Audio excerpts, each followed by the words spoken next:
Hello, everyone. I'm so pleased to be here to introduce Shawn and moderate. Before I do that, I'm coming to you from Troy, New York for the Deconstruction Summit that we're holding tomorrow, or that is being held tomorrow. So I'd like to give a land acknowledgement from the Museum Association of New York, which is in Troy.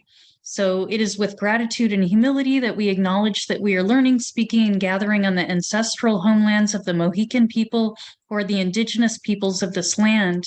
Despite tremendous hardship in being forced from here, today their community resides in Wisconsin and is known as the Stockbridge-Muncie community. We pay honor and respect to their ancestors, past and present, as we commit to building a more inclusive and equitable space for all. The land acknowledgement has been reviewed and approved by the Stockbridge-Muncie community. So I'd like to introduce Shawn. Shawn is a construction waste specialist with the City of Portland's Bureau of Planning and Sustainability. Shawn's 25 plus year career has included transit planning, urban planning and design, and more recently, waste planning. For the past decade, Shawn has put his knowledge and experience in design construction and material reuse into policy efforts. Shawn currently oversees Portland's deconstruction ordinance, which is a first of its kind requirement for deconstruction of Portland's oldest and most historic houses. Shawn is a preservationist at heart and has a strong passion for restoration and woodworking. So please join me in digitally clapping for Shawn Wood. Well, the applause is deafening. Thank you. Please stop. Thanks, everyone. And thank you for inviting me to your meeting. I've been really impressed with everything that's going on in New York and in Ithaca. So welcome and thanks for taking some time out of your evening. It's 2:30 here, so it's not terribly late and the sun is setting and slowly starting to get in my eyes, but hopefully I'll be able to avoid that for the most part.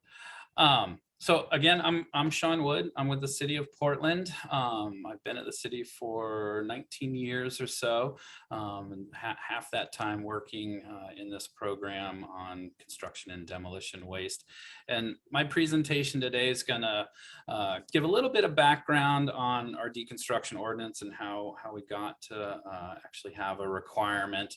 But I'll focus primarily on the outcomes and benefits to date. I'll share some permit data with you all and then some impacts beyond Portland. So backing up a little bit, I said background, we're going to go way back, 100+ years ago. The Pacific Northwest was covered in these giant Douglas fir trees, and you can get a sense there, the scope of how large those were. Not a lot of that material is standing anymore. It's in our oldest houses, kind of pre-war houses. They were framed with old growth lumber from these Douglas firs, and there are very few stands of old growth lumber remaining in the Pacific Northwest. And our nickname for Portland, actually one of several, Rose City, but one of the less glorious ones is Stumptown. So there is actually a coffee roaster here in town called Stumptown. So we were known for cutting down trees, and that's where they ended up, in these old houses. And prior to 2016, this is how we would typically remove a house. And this is not uncommon for anywhere in the US, but a heavy piece of machinery goes in, smashes the house, crunches it up with the claw of the excavator, drives over it with the tracks of the excavator, and compacts it as much as possible so they can make as few trips off-site with their dump truck or drop box. And then starting in 2016, this is how we started taking down houses in Portland. So deconstruction is kind of the fundamental opposite of mechanical demolition. So the work is done by hand. Houses are disassembled in roughly the opposite order they were constructed, and there's a primary focus on salvaging building materials for reuse. And I want to emphasize reuse. So whereas mechanical demolition, your main goal is to get the building down as quickly as possible, in as small of pieces as possible. And the reality is most of that material, even though it goes to a recovery facility for processing of recyclables, the majority of it is either landfilled or burned. And so for deconstruction, the focus is on reusing those building materials. Our efforts on deconstruction really kicked off in earnest probably around 2014. We were coming out of the Great Recession. We were seeing an increase in the number of house demolition permits. And this was apparent to us as staff, to those in the kind of the salvage and reuse world. And it was also becoming increasingly apparent just in the neighborhood. So folks would go to work in the morning, they'd come home that evening, and the house next door was completely gone. And so there were a lot of concerns about the waste, the hazardous materials, the loss of modestly affordable housing, loss of character and scale with what the house was ultimately replaced with. And that translated into, I would say, political pressure. And this could be a whole presentation in and of itself, how we got from this slide to this slide. But basically there was a city council hearing where we were talking about mechanical demolitions and recommending changes to our demolition code. And during that meeting, we had a lot of public testimony in support of some sort of deconstruction effort. So we shored up some mechanical demolition requirements, notification requirements, timelines. But at that hearing, our city council said, Bureau of Planning and Sustainability, which is my bureau, I'd like for you all to convene an advisory group and get back to us in 3 months with recommendations on how to advance deconstruction in the city of Portland. And so for us, that was a really huge opportunity and moment where we had gone from, I don't know, basically saying, pretty please, will you deconstruct? You know, here are the benefits, here are the outcomes. And we went from that to a directive to actually establish some sort of policy. And so we had our first advisory group meeting, the Deconstruction Advisory Group, in April of 2015. And I can't stress enough how important this group was. So this was not an effort that just city staff put forward. This is not an effort that city council or the mayor put forward. This was a collaborative stakeholder engagement group where we knew what our charge was, and we had to come up with recommendations on how to move forward. So we had every stakeholder I could think of at the time. So builders, developers, demolition contractors, folks from the neighborhoods that were concerned about demolitions. We had a development committee that was kind of a frequent flyer in the permit world that was involved. Historic preservation advocates. We do have, or did have, still do, a salvage and deconstruction industry, albeit smaller at the time. They were at the table, recycling industry staff, folks from our permitting bureau, our regional government. We have a strong regional government here. That's where Jennifer and I used to work at Metro. And then we also had county staff that specialized in the health hazards of lead paint. And we went back to city council roughly June of 2015 with a recommendation to city council to take a phased approach to deconstruction. So there were plenty of folks calling for requirements for deconstruction. We heard that, but collectively as an advisory group decided, let's start with an incentive, kind of voluntary incentive-based approach then move into requirements at a later time that could be ramped up over time. So our proposal was to start with a deconstruction grant program. So we had $50,000 from our solid waste fund within the city, and then we got an additional $50,000 from our State Department of Environmental Quality to establish a grant program. And we kicked that off in about September of 2015. And that was going fine. Wrapping around to about December of 2015, we knew that City Council was hungry for kind of what was the next phase of this going to be. So we started talking about requirements. And, you know, we had some folks on the development community that said, you know, just address the costs of it, and you don't even have to require it. We'll just automatically choose deconstruction. And then we had folks at the other end of the spectrum, primarily the neighborhoods, that were saying, no, we want deconstruction for everything. Everything should be deconstructed. And it was really the salvage and deconstruction industry that raised their hand and they said, hey, we're all for more deconstruction, but we need to do this in a bold but balanced way that we don't essentially bite off more than we can chew.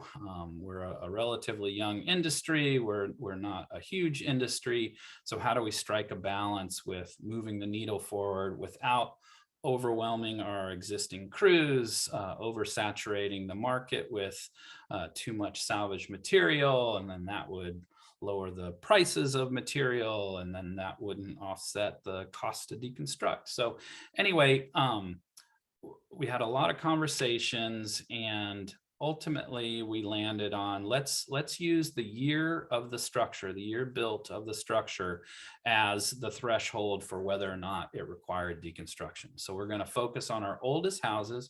We're going to focus on our most historic houses. Those older houses are easier to deconstruct, and they have less adhesives that more contemporary structures would have, that would make it hard to disassemble. And those older houses have the most valuable material. So we set our initial requirement for deconstruction that if the house was built in 1916 or earlier, or if it was designated a historic resource, it had to be deconstructed when you come in for a demolition permit. And we had a goal in that initial ordinance that we wanted to raise that year built to 1940 or earlier by 2020, so that it would essentially expand the ordinance. And this is what that translates to. So 1916, get a lot of questions. Why did you choose 1916? At the time, it was 100 years old or older. So there was a certain ring about that.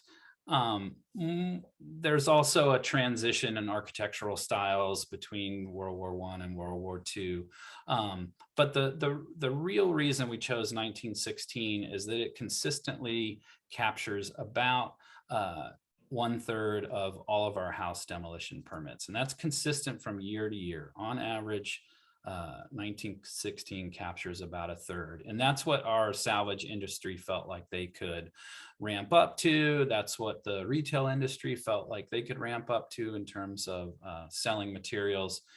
And then in 2020, we raised that year built to 1940, and that captures an additional 1/3. So today in Portland, roughly 2/3 of all of our house demolitions are subject to the deconstruction requirement.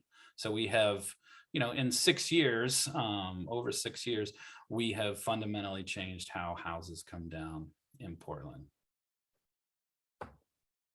And so here's just some kind of benefits and outcomes to date.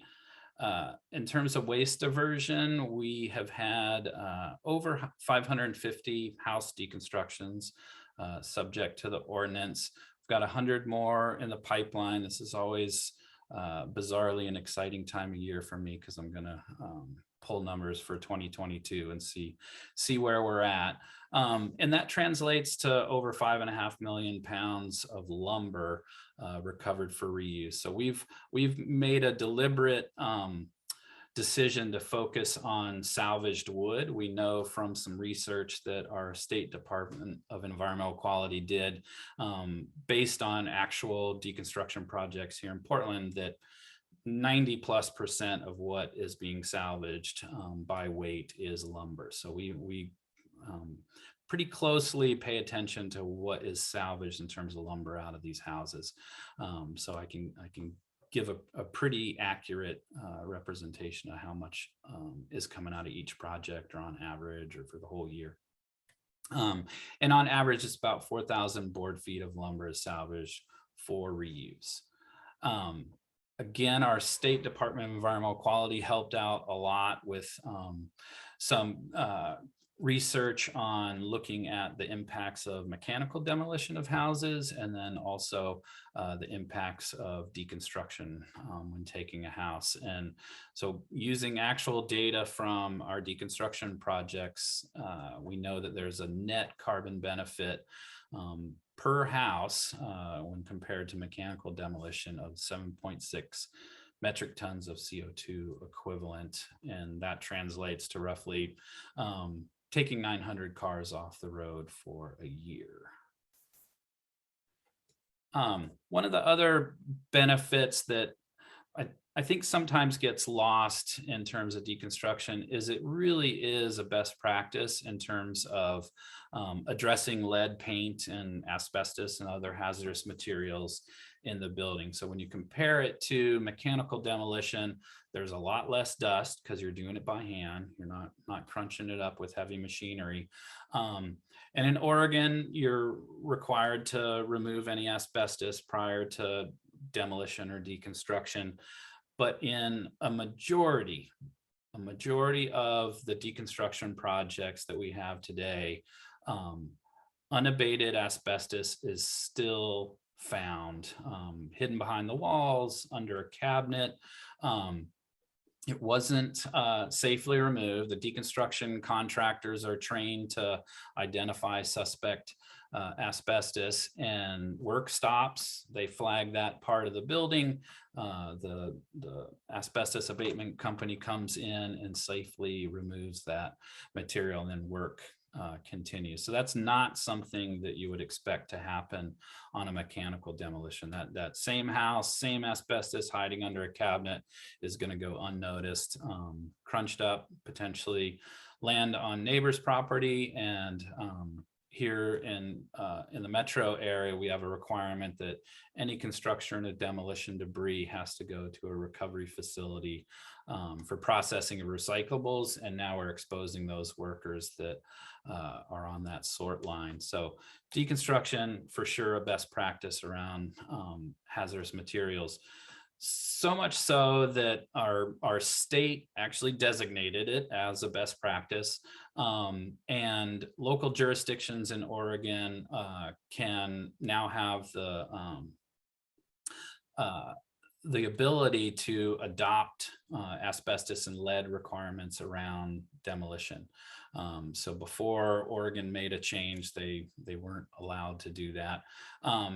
That led to, for City of Portland, starting in 2018, we have new requirements for mechanical demolition. So again, back up to our neighborhood advocates. They were super happy about deconstruction, capturing initially a third of our demo permits. It was addressing lead and asbestos much better. What about the other 2/3 that you could still mechanically demolish?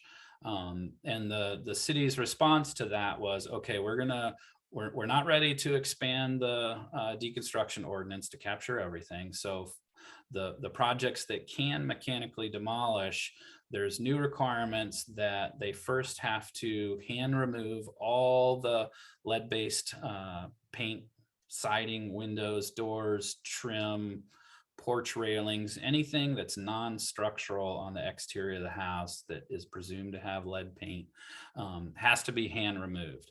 So that starts to sound a lot like deconstruction, and it adds to the cost of mechanical demolition. So that image on the lower right, even though it would make a perfectly good candidate for a photo explaining deconstruction. That's actually a mechanical demolition project. So they received, they passed an inspection that has to occur right before mechanical demolition activity. And they go out and make sure there's plastic around the building, that all the lead-based paint materials have been removed, and only then can they mechanically demolish it.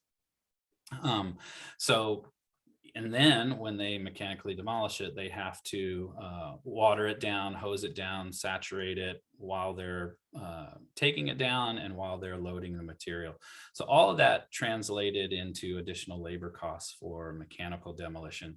Deconstruction was already doing that. They don't have to water their building, but they were already doing everything by hand, so it didn't impact their costs. And so today we actually see that deconstruction is can be cost competitive with mechanical demolition. Deconstruction results in more jobs. So we've got jobs with the deconstruction contractors.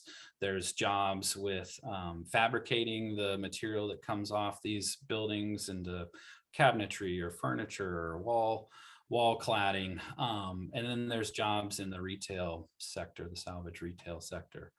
We went from 2 whole house deconstruction contractors in Portland before the ordinance to about 17 companies now. So anybody that takes down a house that's subject to the deconstruction requirement has to be trained and certified in deconstruction. We maintain that list.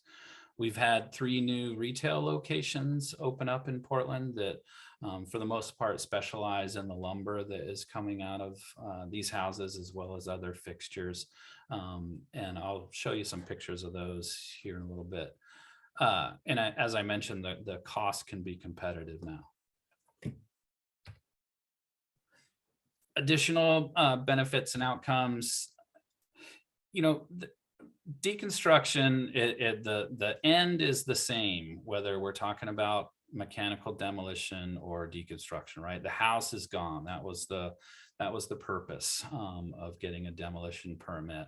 But with deconstruction, even though the preference would be to preserve that house first, second to relocate it, deconstruction is kind of the third tool in the preservationist toolbox. So while we're not preserving the house, we're preserving the built history.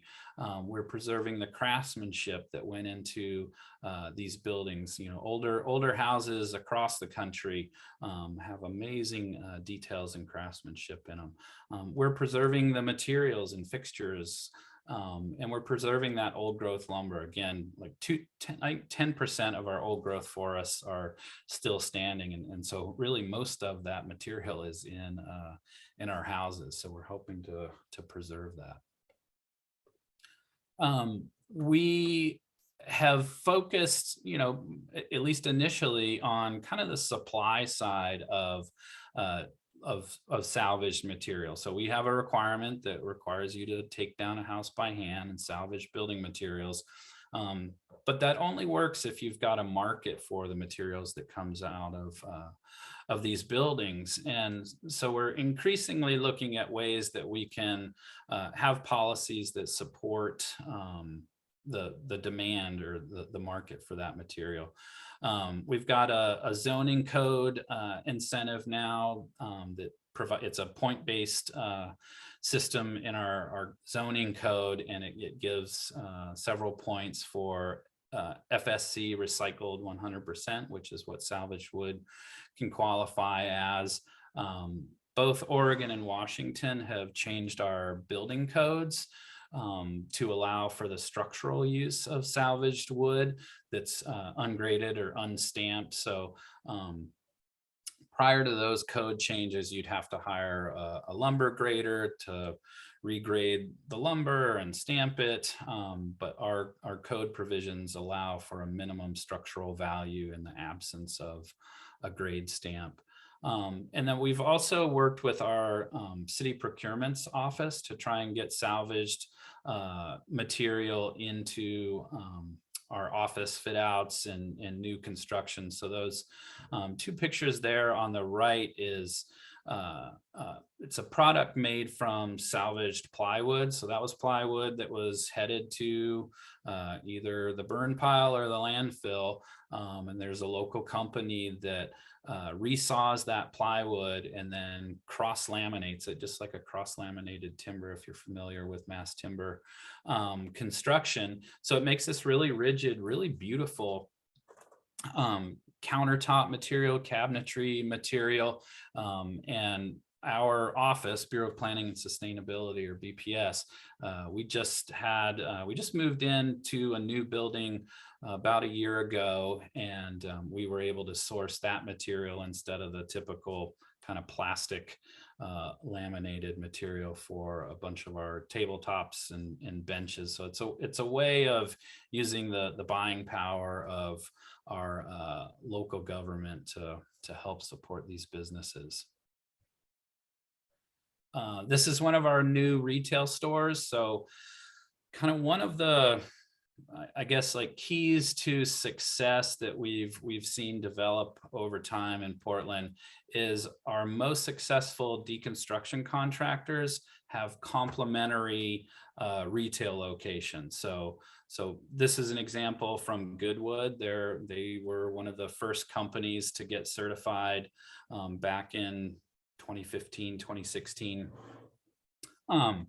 And they initially started taking down houses, salvaging the wood, and storing it in their backyard to sell to people. They quickly outgrew their backyard. There were probably some code violations associated with that, I assume.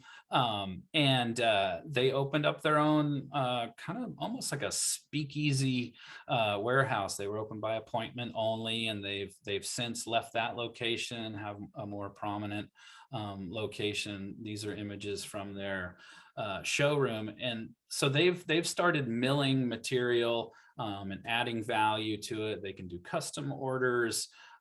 They've branched out, and now they're bringing up redwood fence boards from Northern California and remilling that. So they've been a fantastic asset here. And it makes sense that any company that's in the deconstruction world, your bid is based initially on the number of hours it's going to take your crew to take down a building, right? You've got to pay people to do this work by hand. The real variable is how much material can I salvage and what's the value of that material? So I can potentially lower my bid for the labor. And to do that, I'm going to use the value of the material.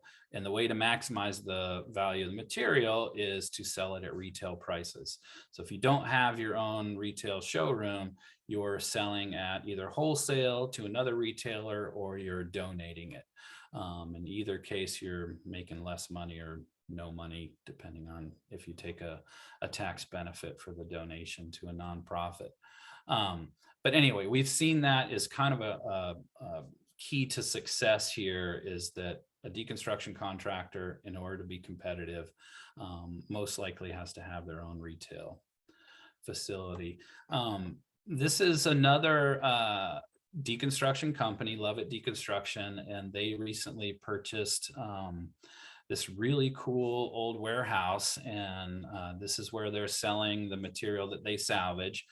They do both whole house deconstruction and partial deconstruction of like remodels for bathrooms and kitchens, and recently had a holiday market with a bunch of different local makers with a sustainability focus. There on the right had little pop-up shops in their warehouse. These are other examples of the material that is salvaged. So furniture, restaurant fit outs, art, tiny houses, barn doors. There might be a piece of furniture that I built in here mixed in, just saying. And couple of permits. Let me humor me here for a second. This is kind of getting into the details, but I find it fascinating. So the orange bars are house demolition permit applications by year. So if you'll recall earlier, there was that slide that was showing kind of a lull, a trough in demolition permits during the recession, and then we climbed out of that. This is kind of a continuation of that starting in 2015.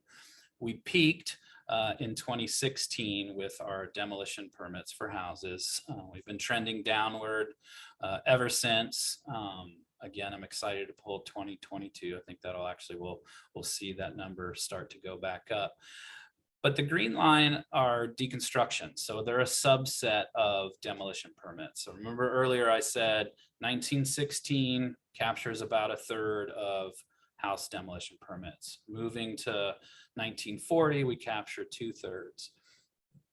Our ordinance kicked off in 2016 in October. So if you look at the green line in 2016, there were just a handful of projects that were subject to the ordinance. A lot of people actually submitted their permit in advance of that date so they could be vested in the old code and not have to deconstruct. That's one of the reasons why in 2017, we see only 28% of the projects were were deconstructed. So not quite a full third. 2018, we see almost a full third. 2019, we're still at the 1916. We still ought to be capturing about a third. Instead, we capture 42%. And I looked through the permit data and I was like, why is there this extra, these extra projects for deconstruction? And those were voluntary projects. So 2019 is the first full year that we had the ordinance in place and we had those new requirements for mechanical demolition that added to the cost. So hand removing all that lead-based paint, watering it down. And anyway, a substantive number of projects were done voluntarily. And I can almost guarantee that that's because they were cost competitive. They got bids for both and they went with deconstruction. 2020, that roughly our raising the year built to 1940 occurred in January of 2020. We go to 2/3 and then same thing in 2021. So anyway, the thing to me that's fascinating is that 2019 number and when we see a number of voluntary projects. All right, 2 more slides. This one we could spend a lot of time on, but what I want you to take away is there's kind of, there's 2 main issues that opponents have with deconstruction. One is the cost, and one is the duration, how long it takes to take down. So theoretically, you could mechanically demolish a building in a day or 2. Deconstruction's going to take more like a week or 2, 5 to 10 business days, let's say, or 10 to 15 rather. The cost, as I mentioned, has come down over time. Cost to mechanically demolish has gone up. But one of the other things that we would hear is, well, even if cost is comparative or competitive, what about the carrying costs? So if I can demolish a house in a couple of days, if I've got it, 2 or 3 weeks for deconstruction, I have to hold that house, I hold that property for longer. I have to pay interest on my construction loans for longer. Time is money. We want to get that house down as quickly as possible so we can break ground on the new construction of whatever is replacing that house. We've got to get started right away. That's what we were hearing. And this slide is a representation of actual permit data for City of Portland. And what it shows is, the time to get your permit is the blue.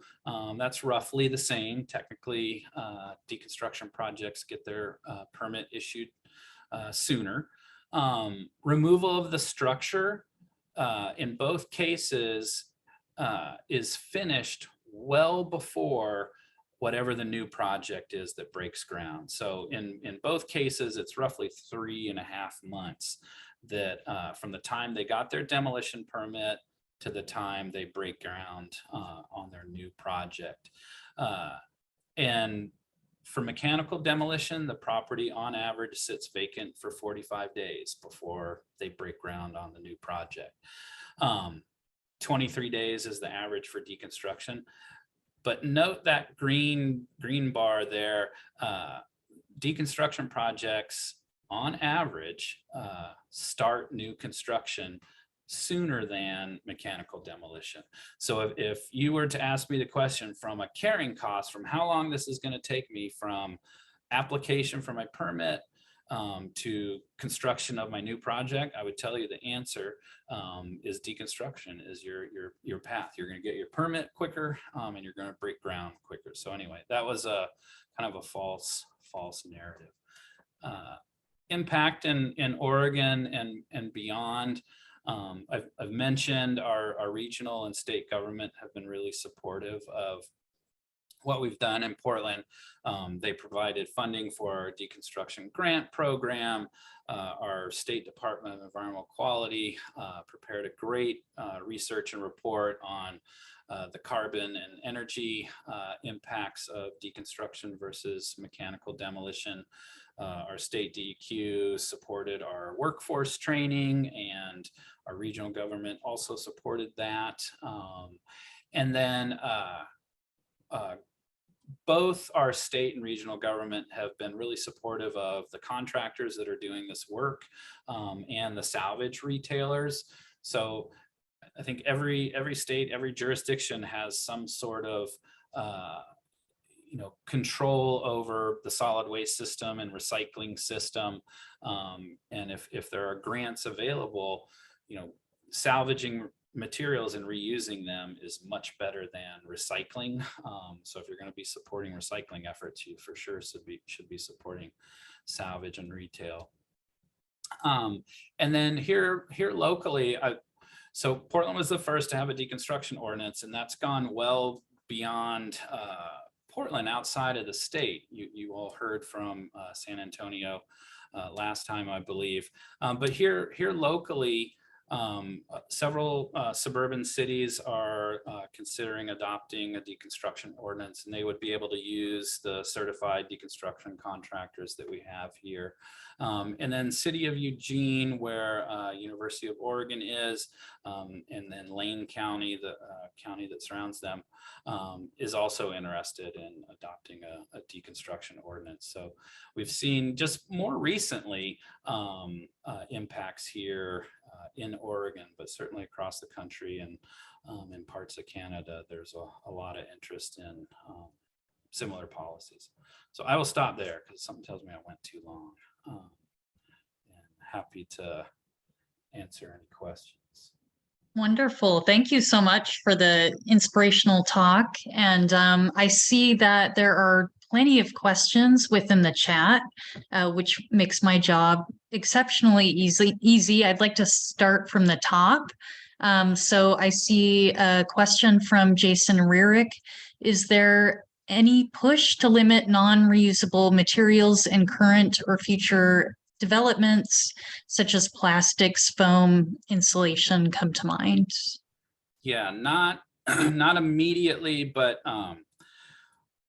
Portland is in the very early stages of looking at a number of ways to reduce embodied carbon in the built environment. So designing for disassembly and using salvaged and recycled materials and materials that are of good quality that have potentially a second life. Those are all strategies that we'll look at, but nothing immediately on the horizon. Great. Question from Liam. Hi, Shawn. I'm interested in the geographic distribution of deconstruction projects you've seen since enacting this ordinance, because the history requirements seem like they would largely restrict the process to the wooden housing stock in inner Northeast and Southeast. Under these rules, is deconstruction material distributed equally across the city? All right.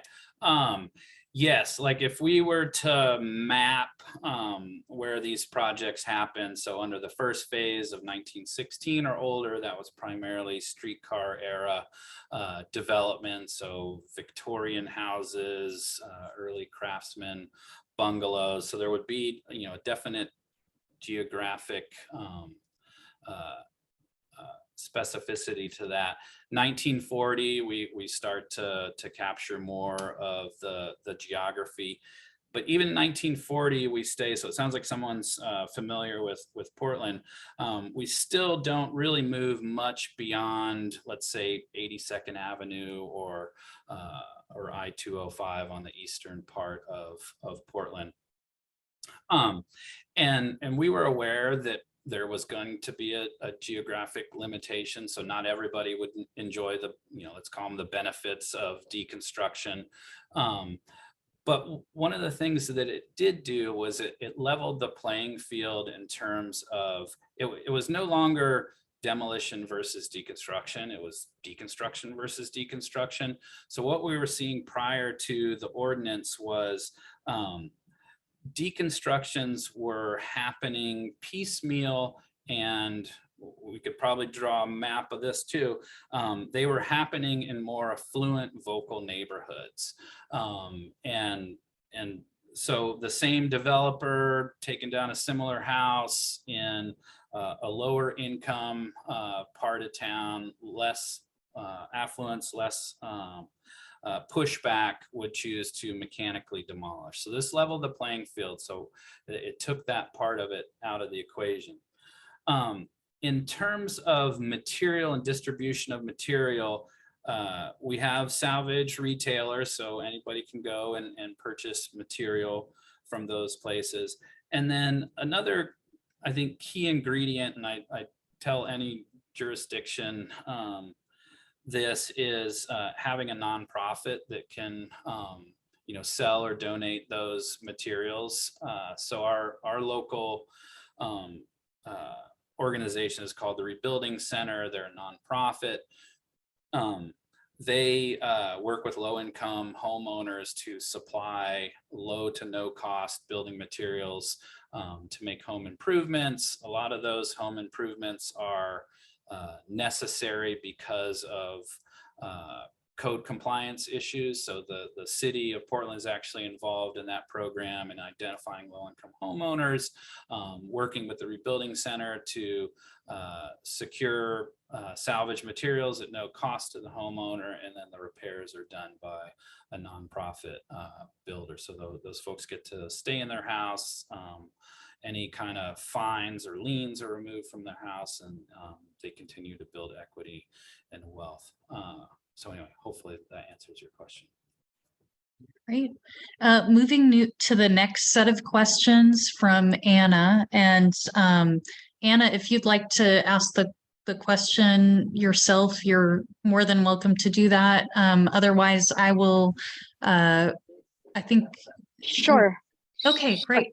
Yeah, thanks. Well, the first question I think you partly answered, which is the asbestos, because that has been a hurdle, stumbling block for moving forward, I think, in New York.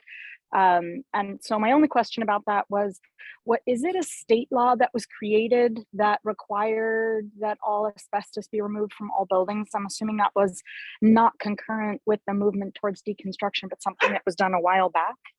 Yeah, there was a state requirement, but it wasn't, I don't know, in so many words, it wasn't heavily enforced. They didn't have a lot of inspectors that could go out in the field. And there was no, the requirements at the time just said, if an inspector shows up, you need to have a copy of the asbestos survey on site and make that available to the inspector. So it largely was ignored. And then so the situation now, I'm sorry. Oh yeah. Please. So the situation now is for City of Portland, as part of the permit review process for your demolition permit, you have to submit your asbestos survey. So now we've got a checkbox. And then if there is asbestos, then a certified asbestos professional comes in, removes that, and then they provide a closeout letter that states, to the best of our ability, we've removed the asbestos. And even with that, so you don't get your permit until both of those are satisfied. And even with that, our deconstruction contractors routinely find unabated asbestos. Thank you. And then the other part of that set of questions is we have very strong union. We're a very strong union state. And I was curious if you had unions in the part of the Deconstruction Advisory Board giving input and ultimately suggestions or demands for how contracts were done with respect to labor requirements. Good question. The answer is no. So our deconstruction contractors, companies are not union, and they were not unions were not represented on our advisory group. And is this because this ordinance is only for residential right now and not commercial too? I imagine that plays a role. So yeah, we made a deliberate decision to focus on houses, especially coming out of the gate, being the first ones to do this. We needed to frankly see where did we have support, and so there was a lot of community support around addressing the impacts around house demolitions, right? You live right next to one, and so you have a pretty vested interest in how that comes down and what the impacts are. Thank you. Great. Moving to the next question, are there aspects of the ordinance in existence now or planned in the future that bear on new buildings seeking permitting? Are there requirements to submit any kind of proof that the building can be deconstructed at the end of its life? Sort of another question about disassembly. Yeah, so yeah, similar question. And the answer is no, not at this time, but it's certainly on our radar as a strategy. I don't know, I was speaking with someone the other day and I likened it to, someone who plants a seed for a tree today that never enjoys the shade. It's kind of a similar thing with design for disassembly, right? You're having to design and build a building that you'll never, potentially never see the end of its life. But boy, with the contractors that are around in the future that are doing that work, they're going to be super excited to have a material manifest and details on connections and how to take those buildings down. And I'm sure our contractors today wish they could have a conversation with the folks 100 years ago and tell them like, hey, can you avoid the hazardous materials and the adhesives and knock it off with so many nails? So it's important. I think that will be, it's important, but it will be a challenge to encode something like that. And then I see Gretchen's question about Portland's view of expanding the ordinance to include, for instance, commercial buildings. Is there a plan or timeline for more recent residences? Yeah, great question. There is no plan at present, but going back to all of those strategies on how to address embodied carbon in the built environment, deconstruction is one of those strategies, right? So there we can use low carbon concrete or domestic produced steel, a bunch of different strategies, and right now, for Portland, our deconstruction ordinance capturing 1/3 of house demolitions. But if we look at the total opportunity, there are residential remodels, there are commercial remodels, there are commercial demos. So there's no shortage of material that we could, wave a magic wand and scratch out residential and put commercial or change the year built. The key is there a proportionate demand for that material if we were to make changes? And so that's really, I think that's the the next big question that we'll be asking ourselves is, how do we expand the market for salvage materials? Do we have requirements that some, minimum square footage or dollar amount on the construction budget is used for incorporating salvage materials into new construction? So I think that's the next lever that needs to be pulled before we can say, all right, let's look at commercial or look at remodels. Let's see, there's a request to share information about grants for contractors and salvage retailers. And I'm also seeing that we're running short on time, so maybe I'll group another question in there. How do you ensure that preservation options are exhausted before the discussion turns to deconstruction? So questions about incentives or grants for contractors, and then preservation. Yes. So grants, just real quickly.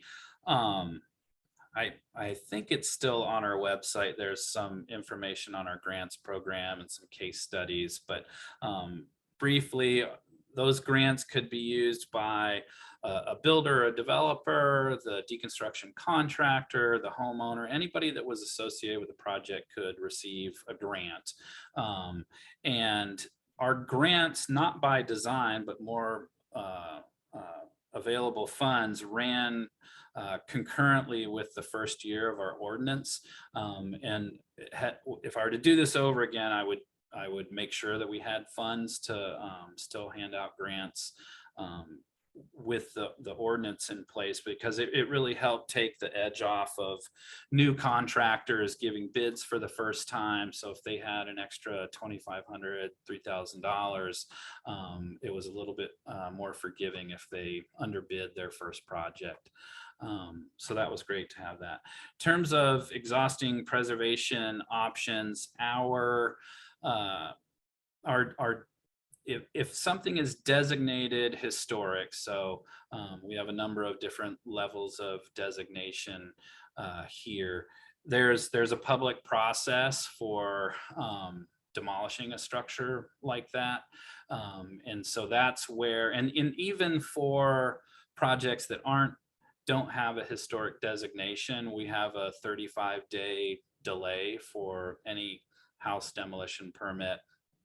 And during that time, there's neighborhood notification, the historic preservation advocacy group here in Oregon, the neighborhood associations or neighborhood coalitions can all request a delay, to an extended delay for the demolition permit. And if they have financially viable options to purchase the property or relocate it, remodel it, those can be entertained, I think, by hearings officer at the city. So in short, there's a public process that happens before a demolition permit is issued, where those types of things would be explored. And with just 2 minutes left, no pressure at all. I want to give you the opportunity to add anything else, any other advice that you have for local or state governments. This is very timely, since tomorrow we'll be focused on questions of policy at the Deconstruction Summit. So any advice there? And I see that question about variations for condemned buildings. I'm just going to wrap that in. Okay. If you have any other advice specifically for cities so let me do the condemned buildings one first. Portland's demolition ecosystem is really driven by redevelopment pressure. So 99% of our houses come down because they're sitting on valuable land that you could either build a larger, more expensive house or multiple units. So very rarely do we have projects where the city has condemned something that has to come down. And if that were the case, it's likely that it's a safety hazard.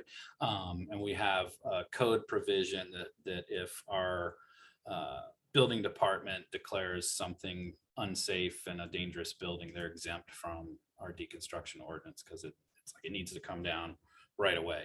In terms of advice, couple of things.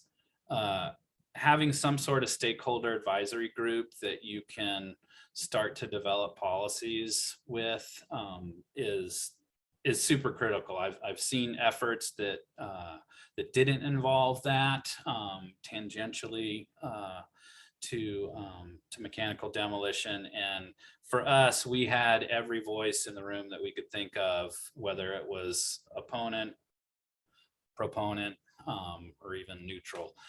We had them in the room, and it's easier to have those conversations in the conference room than it is in front of like a city council or a state government. So get the dirty laundry taken care of in those advisory groups.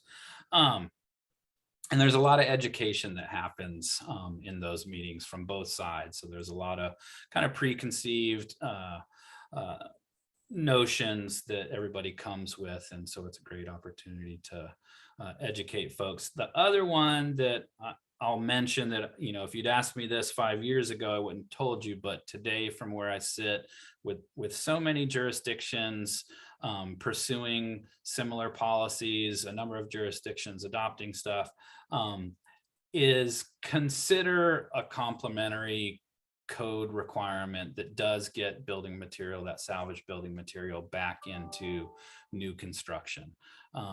So for us, I think that would have been a deal killer if we were going up against the development community and saying we want to make demolition slower, more expensive, and whatever you're building, you got to use salvaged material in. Like that would have just been dead on arrival. So for us, we had to take kind of a light touch, but I think it's still has proven to be bold. But if there's political bandwidth and support to have some sort of balance where you're requiring deconstruction, you're requiring salvage these building materials, but is there some way that with new construction we can kind of complete the loop? Because if that material is just stacking up in a warehouse and, you know, silently in the middle of the night goes out back into a drop box, that's not what we're looking for, right? There's the circular part. And so I think especially for jurisdictions that may not have a super robust salvage economy, Portland, I think, has been pretty lucky that we to a degree already enjoyed that here. But if a jurisdiction doesn't, then I'd think about how you can complete the loop. And the last I saw, Baltimore was drafting an ordinance, and they had kind of a required reuse component. Great. Thank you so much for all of the sage advice, and we really appreciate it. And thank you all for attending the crowd conversation. We will have our next one February 6th, 5:30 on the Catherine Street, a case study from Ithaca, New York, with Diane Cohen and Felix Heisel. So again, let's thank Shawn for a fantastic talk. We really appreciate it. Thank you. Thank you all. Best of luck. Thank you. Thanks, everyone. Good night. Thank you so much.